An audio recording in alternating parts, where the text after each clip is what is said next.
সোমবার বুদ্ধ পূর্ণিমা উপলক্ষে পূর্ব বর্ধমানে খণ্ডঘোষে গৌতমপুর চরমালায় দামোদর নদীর তীরে আয়োজন করা হলো বিশেষ এক বালি শিল্প কর্মশালার। নেচার অফ দ্য ক্যানভাস আয়োজিত এই কর্মশালায় অংশগ্রহণকারীরা গৌতম বুদ্ধের শান্তির প্রতীক কেন্দ্র করে বালি দিয়ে নির্মাণ করেন এক অনন্য শিল্পকর্ম। বিভিন্ন জেলা থেকে বহু শিল্পী এখানে অংশগ্রহণ করেছে। আজকে আমরা একটা নেচার অফ দ্য ক্যানভাসের তরফ থেকে একটা স্যান্ড আর্ট আমরা এখানে আয়োজিত করেছি। এখানে তাও 15-20 জন আর্টিস্ট মিলে এখানে বিভিন্ন প্রান্ত থেকে বিভিন্ন আর্টিস্টরা এসছে।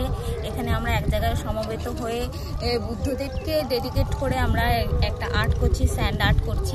কি বার্তা দিতে চেয়েছেন? আমরা দেখতে পাচ্ছি বর্তমান পরিস্থিতিতে চারপাশে কি যুদ্ধ বিগ্রহের সমারোহ, কিন্তু গৌতম বুদ্ধ যেটা আমাদেরকে সবচেয়ে বড় আমাদেরকে মেসেজ দিয়ে গেছে, তিনি রাজধর্ম ত্যাগ করে তিনি শান্তির বার্তার জন্য তিনি ধ্যান করেছেন, ধ্যান করে তিনি শান্তির জগতে প্রচার করতে চেয়েছেন।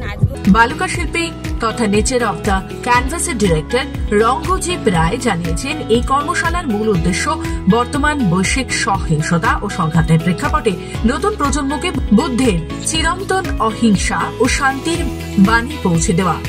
তো আমরা গৌতম বুদ্ধ উনি ধ্যান করতেন এবং শান্তির প্রচার করে গেছেন, বার্তা দিয়ে গেছেন যে উনি একজন রাজ পরিবারের সন্তান ছিলেন এবং তিনি রাজধর্ম পরিত্যাগ করে সন্ন্যাসী ধর্ম গ্রহণ করে তিনি আজকে শান্তির প্রচার করে গেছেন গৌতম বুদ্ধ।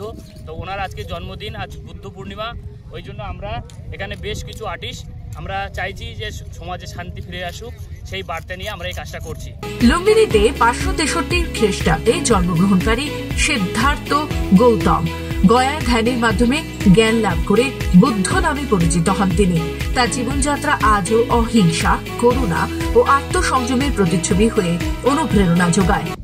বর্ধমানের এই দামোদরের যে বালি, তো বাসে যেতে যেতে আমরা রোজই দেখি, কর্মসূত্রে এদিক ওদিক যাওয়ার ক্ষেত্রে দামোদরে বেরোতেই হয় এই ব্রিজ, এবং চারিদিকে শুধু এই বালি দেখে দেখে আমাদের যে শিল্পর কথা মনে পড়ে গেছে। এবং আমরা বেশ কয়েক বছর ধরেই এই দামোদরের চরে বেশ কয়েকটা কাজ করেছি।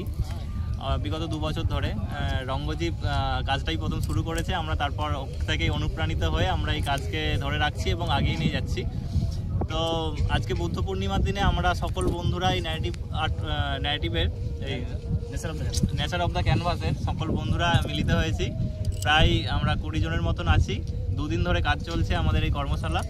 তো আমাদের এবারের টপিক হচ্ছে বুদ্ধ পূর্ণিমা উপলক্ষে এই কাজ চলছে এবং আমরা সমাজে শান্তির বার্তা দেওয়ার জন্য এই কাজ করছি। এই কর্মশালা 2 দিনের জন্য আয়োজিত হয়েছে। তবে কর্মশালাটি শুধুমাত্র শিল্পচর্চার ক্ষেত্রেই নয়, শিক্ষামূলক ও আত্মচিন্তনের এক মনোরম মঞ্চে পরিণত হয়। প্রাকৃতিক পরিবেশ, দামোদর নদীর পাড়ে নির্মিত বালি শিল্প যেন বুদ্ধের ভাবনা এক জীবন্ত রূপ হয়ে উঠেছে। এই বালি শিল্প দেখতে ভিড় জমেছে বহু মানুষের। পূর্ব বর্ধমান থেকে সুমন বিশ্বাসের রিপোর্ট, খবর বাংলা।